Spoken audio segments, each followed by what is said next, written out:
News alert.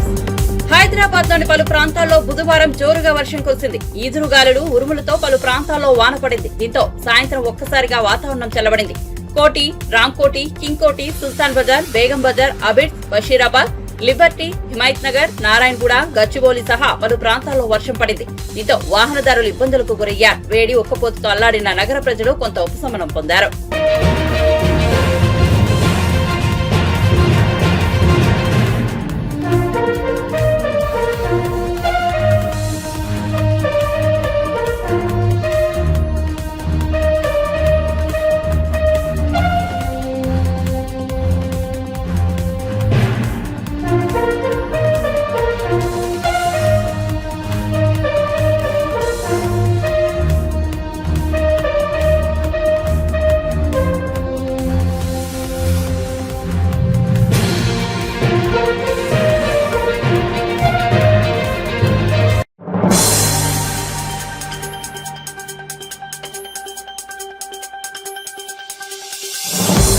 Hyderabad లోని పలు ప్రాంతాల్లో బుధవారం సాయంత్రం భారీ వర్షం కురిసింది. దీంతో పలు చోట్ల రహదారులపై వరద నీరు చేరింది. మాదాపూర్ లోని ప్రధాన రహదారులపై వర్షపు నీరు చేరడంతో పలు చోట్ల ట్రాఫిక్ జామ్ ఏర్పడింది. మాదాపూర్ నుంచి కేపీహెచ్పీ, జూబ్లీహిల్స్ నుంచి హైటెక్ సిటీ మార్గాల్లో ట్రాఫిక్ జామ్ తలెత్తింది. దీంతో వాహనాలు నెమ్మదిగా కదులుతున్నాయి.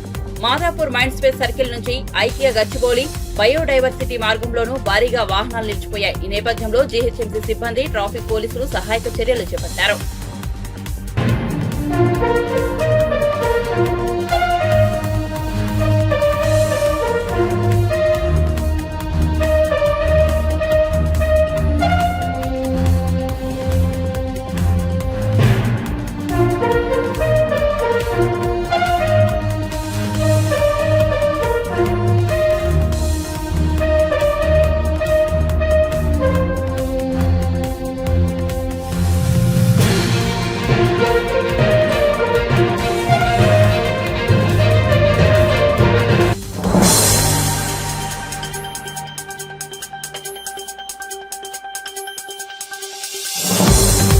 ఆంధ్రప్రదేశ్ లో ఎన్డీఏ కూటమి గెలుపుపై తెలంగాణ సీఎం రేవంత్ రెడ్డి స్పందించారు. చంద్రబాబు ప్రమాణ స్వీకారానికి ఆహ్వానిస్తే తప్పకుండా వెళ్తానని తెలిపారు.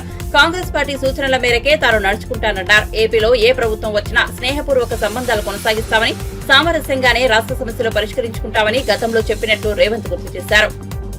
ప్రజా తీర్పు పరంగానే చూస్తాము, దాంట్లో వేరే రకంగా చూడడానికి ఏముంది. ప్రజలు తీర్పు ఇచ్చిండ్రు, ఆ తీర్పును జగన్మోహన్ రెడ్డి గారు నేను స్వాగతిస్తున్నా అన్నాడు. చంద్రబాబు నాయుడు గారు నేను స్వాగతిస్తున్నా అన్నాడు.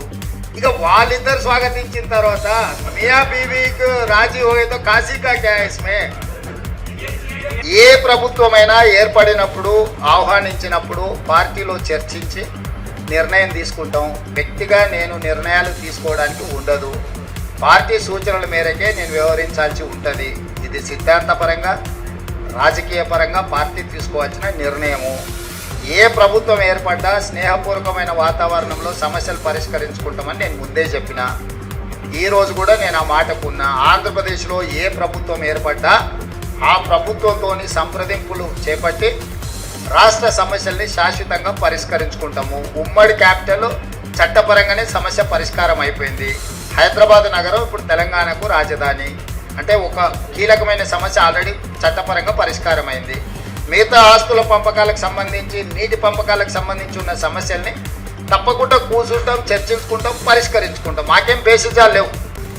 రాష్ట్రం యొక్క అభివృద్ధి, రాష్ట్రం యొక్క అభ్యున్నతి కోసము ఎవరితోనైనా చర్చించడానికి మేము సిద్ధంగా ఉన్నాం, పరిష్కరించుకుంటాం. ఇండియా కూటమిలో జాతీయ నాయకులు, ఆ కూటమిలో ఉన్న వివిధ భాగస్వాములనే ఇప్పటికి పిలిచిండ్రు. ఇంతవరకు అయితే ఆహ్వానం రాలేదు. ఏదైనా ఢిల్లీకి సూచన చేస్తే మీరు తప్పకుండా వెళ్తారు. ఆంధ్రప్రదేశ్ రాష్ట్రానికి ప్రత్యేక హోదా మా మన్మోహన్ సింగ్ గారు ఇచ్చిండ్రు. మన్మోహన్ సింగ్ గారు ఇచ్చిన మాటకు, పార్లమెంటులో చేసిన చట్టానికి కాంగ్రెస్ పార్టీ కట్టుబడి ఉన్నదని రాహుల్ గాంధీ గారు విస్పష్టంగా ఆంధ్రప్రదేశ్కు హామీ ఇవ్వడం జరిగింది. ఇది చట్టబద్ధతతో కూడుకున్న హామీ, ఎన్నికల హామీ కాదు. అది 2014లోనే రాష్ట్ర పునర్విభజన చట్టంలో నాటి ప్రధానమంత్రి మన్మోహన్ సింగ్ గారు ఆంధ్రప్రదేశ్కు ప్రత్యేక హోదా ఇస్తామని చెప్పడం జరిగింది. నిన్న జరిగిన రాహుల్ గాంధీ గారు, మల్లికార్జున్ ఖర్గే గారు పత్రికా సమావేశంలో రాహుల్ గాంధీ గారు ఈ అంశాన్ని పునరుద్ఘాటించిండ్రు. మేము కట్టుబడి ఉన్నాము అని ఎవరికైనా ఎలాంటి శశబిషలు అనుమానాలు అక్కర్లేదు. ఆనాడు పార్లమెంటులో చేసిన చట్టానికి కాంగ్రెస్ పార్టీ కట్టుబడి ఉంది.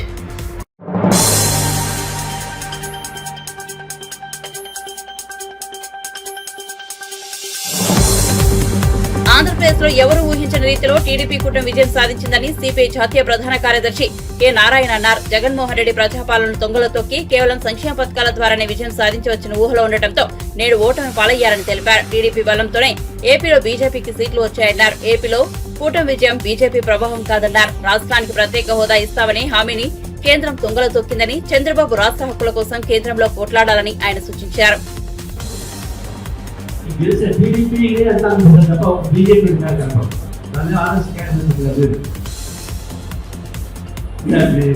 బీజేపీ కాంబినేషన్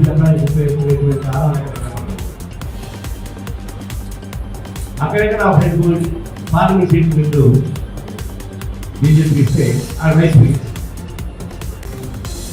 బీజేపీ ఎంపీ సీట్లు వైసీపీకి ఇస్తుంది. ఆ బీజేపీకి ఇకపోతే వైసీపీకి ఒక కళాశాల ఉండేది. సరే ఏమైనా కానీ గెలుపు చేసినటువంటి చంద్రబాబు నాయుడికి పవన్ కళ్యాణ్కి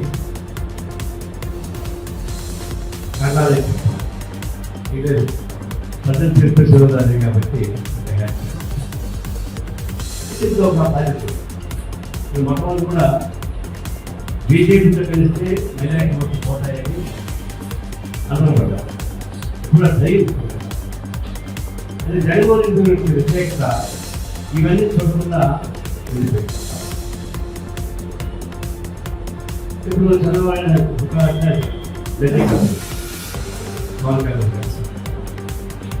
బహుశా ఇప్పుడు నితీష్ కుమార్ చంద్రబాబు నాయుడు లేకపోతే కేంద్రంలో బీజేపీ గవర్నమెంట్ కాదు, మోడీ ప్రధానమంత్రి కాదు. మరి మోడీ 400 సీట్లు వస్తాయని చెప్పి మాయం చేసి దేశం తిరిగి చివరికి ఏ దేవుడు తెలిపోతే ఆ దేవుడు వ్యవసాయం చేసి ఫ్యాషన్ తిరిగిపోతే ఫ్యాషన్ డ్రెస్ వేసి, దేవుడు తిరిగిపోతే దేవుడు డ్రెస్ వేసి, సూర్యుడు తిరిగిపోతే అరణాలు పెట్టి, విష్ణు తిరిగిపోతే ఆ ఇల్లు రావాలి పెట్టి, ఇన్ని వ్యవసాయం చేసినా కూడా బీజేపీ చివరికి ఏ రామం ఉపయోగించుకుని అయోధ్య దేశమంతా కావాలనుకున్నాడు, అయోధ్య ఓడిపోయాడు. కాబట్టి ఆయన అనుసరించిన పాత్ర చాలా ఘోరమైనటువంటి పాత్ర. అభివృద్ధి కుటుంబాలను దొరికిపోవడం, మతత్వాన్ని నెట్టుకుంటాడు, రాజ్యాంగ స్ఫూర్తికి వ్యతిరేకంగా మాట్లాడు. వాస్తవానికి అయితే మొట్టమొదటి కేంద్ర పెట్టడానికి కూడింది రాజ్యాంగ వ్యతిరేకంగా కాన్స్టిట్యూషన్ మాట్లాడారు. అంత ఘోరమైనటువంటి పెద్దదాన్ని చేస్తే 15 రూపాయలు వచ్చింది.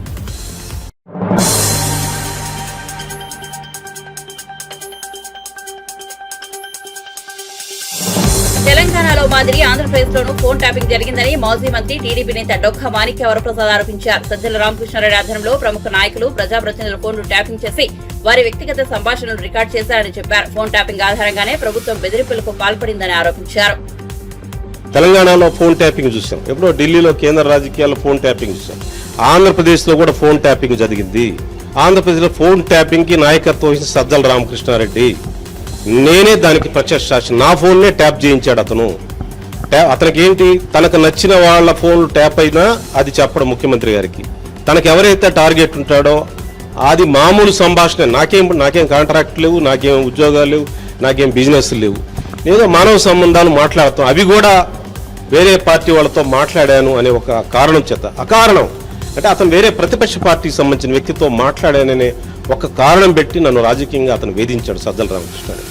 అందువల్ల ఆంధ్రప్రదేశ్లో ఫోన్ ట్యాపింగ్ మీద విచారణ జరగాలి. చాలా మంది బాధితులు ఉన్నారు.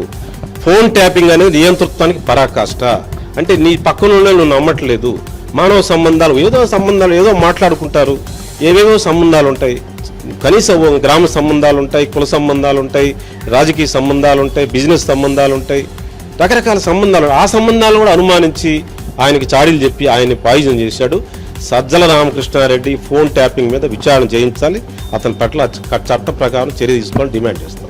ఫోన్ ట్యాపింగ్ చట్ట ప్రకారం ఫోన్ నేనే బాధితుడు, నా ఫోనే ట్యాప్ చేశారు, నేనే దానికి సాక్ష్యం, నేనే బాధితుడిని. నన్ను జగన్మోహన్ రెడ్డి గారు దూరం చేసిందే సజ్జల రామకృష్ణారెడ్డి. ఇట్లా చాలా మంది ఉన్నారు. అతని టార్గెట్లు సజ్జల రామకృష్ణ టార్గెట్ చేశాడంటే ఫోన్ ట్యాపింగ్ పెడతాడు, పెట్టి వాళ్ళు ఇరికిచ్చి ఏదో సంభాషిస్తారు, బిజినెస్ చేసుకుంటారు. తెలుగుదేశం వైసీపీ వాళ్ళు బిజినెస్లు చేసుకోకూడదా? తెలుగుదేశం వైసీపీ వాళ్ళు వ్యాపార సంబంధాలు మాట్లాడుకోకూడదా? లేకపోతే పెళ్లి సంబంధాలు మాట్లాడుకోకూడదా? లేదా స్నేహ సంబంధాలు ఉండవా? వాటిని నేరంగా చూపించి వాళ్ళ వాళ్ళతో మాట్లాడారు అని చెప్పి కొన్ని కులాల మధ్య మాట్లాడుకోరా, కొన్ని కులాలు ఎక్స్క్లూడెడా మాటలకు కూడా, మానవ సంబంధాలు కూడా. పలానా కులం వాళ్ళతో మాట్లాడాడు, పలానా పార్టీ వాళ్ళతో మాట్లాడని సాడీలు చెప్పటం, ఇది చేయటం. సజ్జల రామకృష్ణారెడ్డి ఇది culprit in this affair. Jaganmohan Reddy గారు ఇంత డెబిక్లు రావడానికి, ప్రజలు త్రయోగన గురి కావడానికి అతనే ప్రధాన కారణం. వర్గీకరణ ఆల్రెడీ సుప్రీంకోర్టులో ఉంది, జడ్జిమెంట్ త్వరలో వచ్చిన తర్వాత వర్గీకరణ ఇంప్లిమెంటేషన్ కోసం ఈ ఎస్సీ ఎస్టీల మధ్య ఐక్యత కోసం గట్టిగా పనిచేస్తాయి.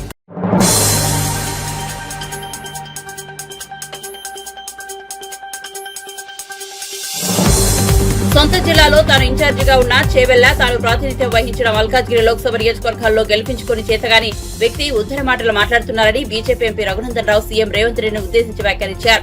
నోట్ల కట్టలతో దొరికిన దొంగకు బీజేపీని విమర్శించే స్థాయి లేదన్నారు. బీఆర్ఎస్ ఓట్లు బీజేపీకి ఎలా పడతాయని ప్రశ్నించారు. ఒకే విమానంలో హరీష్ రావు రేవంత్ రెడ్డి ప్రయాణం చేశారని, దీనిపై ఇంతవరకు ఎందుకు సమాధానం చెప్పలేదని నిలదీశారు. రేవంతే బీఆర్ఎస్ నాయకులతో ములాఖత్ అయ్యారని ఆరోపించారు. తనను విమర్శించే ముందు నోరు ఒళ్ళు దగ్గర పెట్టుకుని మాట్లాడాలని హెచ్చరించారు. సినిమా వేషాలు, సినిమా రంగులు అడ్డి ఈయనేదో క్రెడిట్ కొట్టుకునే నాటకాలు చేసి మాకు రాదు రేవంత్ రెడ్డి గారు. అందుకని నేను ఏమంటున్నా అంటే రేవంత్ రెడ్డి గారిని, హరీష్ రావు గారు, నేను ఎవరు దయాదాక్షిణ్యాల మీద గెలవలేదు. మా భారతీయ జనతా పార్టీ బూత్ అధ్యక్షుల దగ్గర నుంచి మొదలుకుంటే మా మెదక్ పార్లమెంటు పరిధిలో ఉన్న ప్రతి కార్యకర్త ధన్ పెట్టి రగన్న గెలవాలని కొట్లాడితే ఆ అహంకారపూరితమైనటువంటి కేసీఆర్ కుటుంబానికి, హరీష్ రావు అనేటువంటి దుర్మార్గమైనటువంటి క్రియలకి మా మెదక్ పార్లమెంటు ప్రజలు ఇచ్చినటువంటి తీర్పు నా మెదక్ తెలుసు. నేను వాడేవాడో వీడేవాడో వేస్తే గెలవలేదు.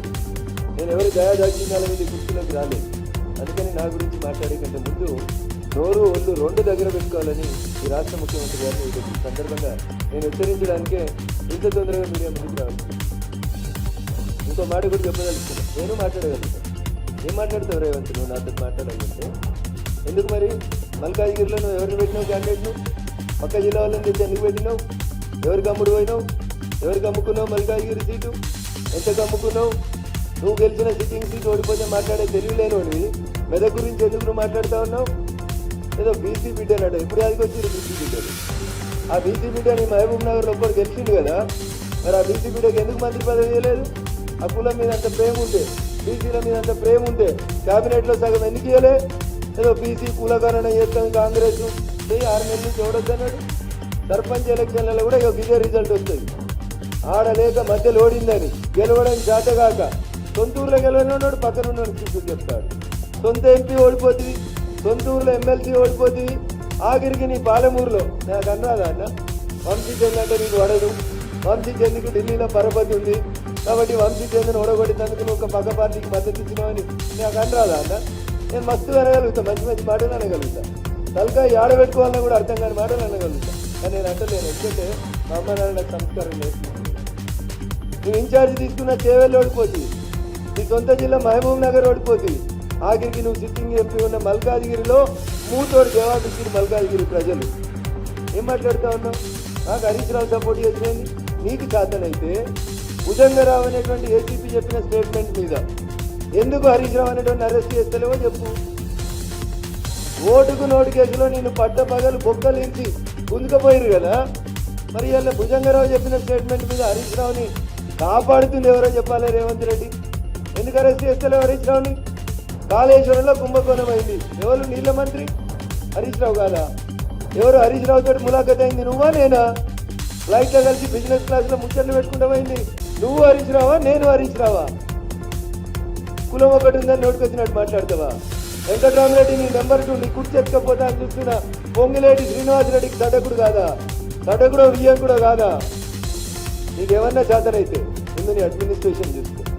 రఘునందన్ రావు అనేటోడు ఎన్నికలు జరుగుతున్నటువంటి టైంలో 150 సార్లు సిద్దిపేట సిపికి ఫోన్ చేసిండు, మెదక్ ఎస్పీకి ఫోన్ చేసిండు, సంగారెడ్డి ఎస్పీకి ఫోన్ చేసిండు.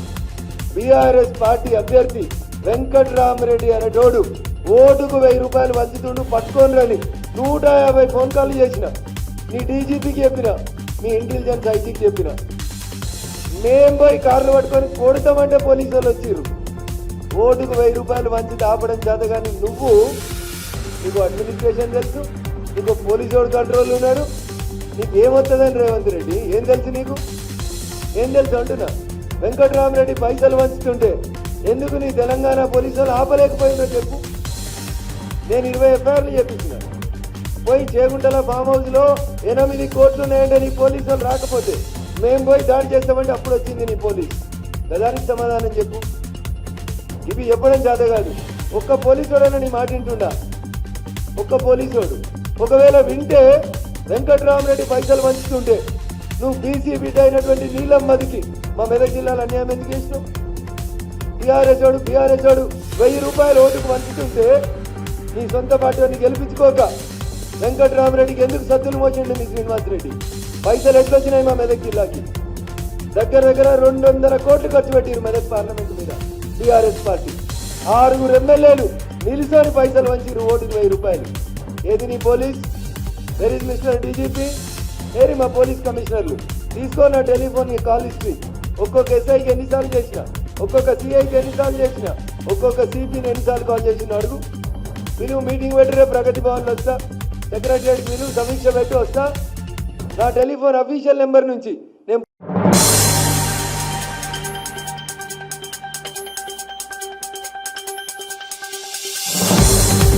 తనను ఓడించేందుకు ఎన్నో కుట్రలు చేశారని టీడీపీ నేత కోటంరెడ్డి శ్రీధర్ రెడ్డి తెలిపారు. వ్యక్తిగత ప్రతిష్ఠ దెబ్బతీసేందుకు ప్రయత్నించారని ఆరోపించారు. ఇందుకోసం 3 కోట్ల వరకు ఖర్చు చేశారని అన్నారు. కార్యకర్తలు ఎవరూ కక్ష సాధింపు చర్యలకు పాల్పడవద్దని సూచించారు. ఇక పొలిటికల్ గేమ్ ఓవర్ అని, ప్రజలే విన్నర్స్ అని కోటంరెడ్డి శ్రీధర్ రెడ్డి అన్నారు. ఒకే నియోజకవర్గంలో వరుసగా గెలిచిన 3 ఎమ్మెల్యేల వరుసలో చేరానని, వచ్చే జన్మలోనూ ఈ గెలుపు నాకు మర్చిపోలేదని అన్నారు.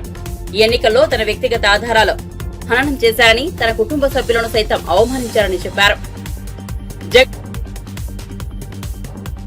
గంజా వ్యాపారం, డ్రగ్స్, సిగరెట్లు, ఇసుక అక్రమ రవాణా, ఈ దందాలు చేసిన వైఎస్ఆర్ కాంగ్రెస్ పార్టీ నాయకులారా స్వస్తి పలకండి. అలా కాదు, కోటమిరెడ్డి శ్రీధర్ రెడ్డి చెప్పాడు కదా అంటే దాని అర్థం రాజకీయంగా మేము కక్షాదింపులు చేయమని. కానీ మా ఇష్టారాజ్యంగా మేము డ్రగ్స్, సిగరెట్లు అమ్ముతాం. పాపం అనేక కేసుల్లో, అనేక ప్రాంతాల్లో డ్రగ్స్, సిగరెట్ దొరికే పరిస్థితి నాడు ఈ 14 ఎక్కువైనాయి. మీరు బాగా గమనించారు. ఇది చేసేది ఎవరంటే వైఎస్ఆర్ కాంగ్రెస్ పార్టీ ముఖ్యమైన నేతలు, కొంతమంది ముఖ్యమైన నేతల కుమారుడు. అలాంటి వాళ్ళు మాత్రం ఫుల్ స్టాప్ పెట్టండి.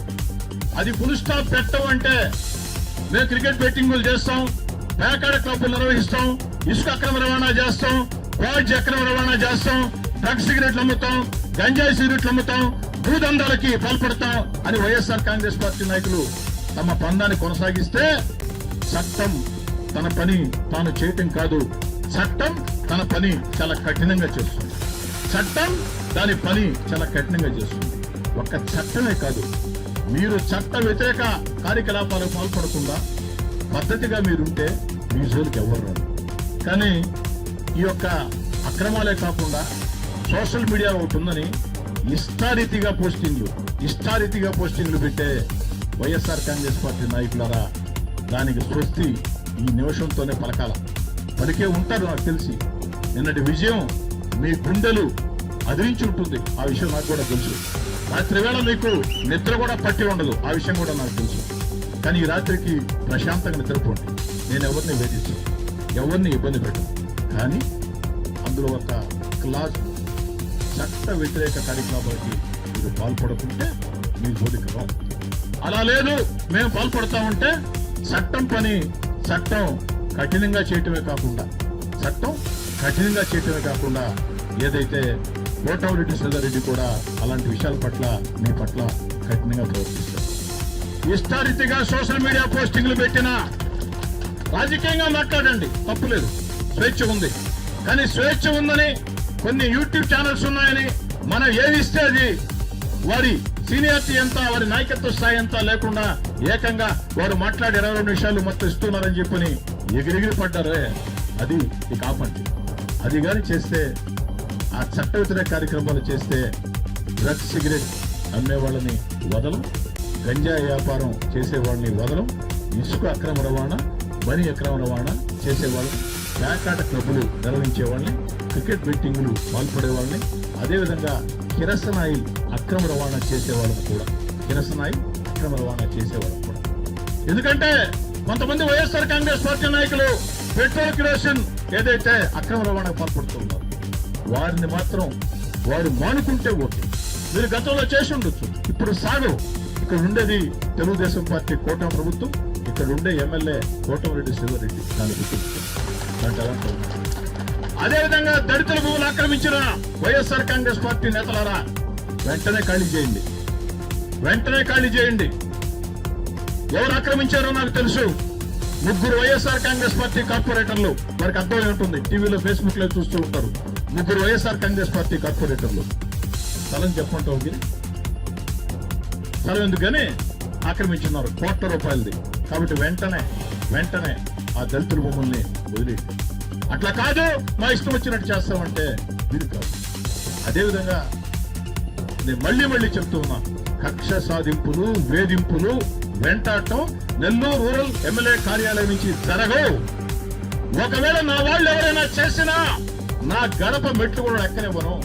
ఎవరైనా నా వాళ్ళు చేస్తే వేధింపులు గురైనళ్ళు నేరుగా నాకు ఫోన్ చేయొచ్చు, తప్పులేదు. 1-2 సార్లు ఫోన్ చేస్తే మీకు అర్థం అవుతుంది, ఏ విధంగా నేను స్పందిస్తాను. ఇంత దూరం నేను చెప్పిన తర్వాత మా వాళ్ళు ఎవరు నా మాట జవ దాడతారని చెప్పని నేను చెప్పను, కానీ వాళ్ళు జవ దాటినా కూడా నాకు నేరుగా చెప్తే ప్రయత్నం తీసుకుంటాను. అయితే ఎంతవరకు ఇది మీరు పద్ధతిగా ఉన్నాం. మా అక్రమాలు మేము చేస్తాం, మా చట్టం వ్యతిరేకాలు మేము చేస్తాం. మనం ఎవరేం చేస్తామంటే ఎవరు మనం కాపాడు దాంట్లో అలాంటి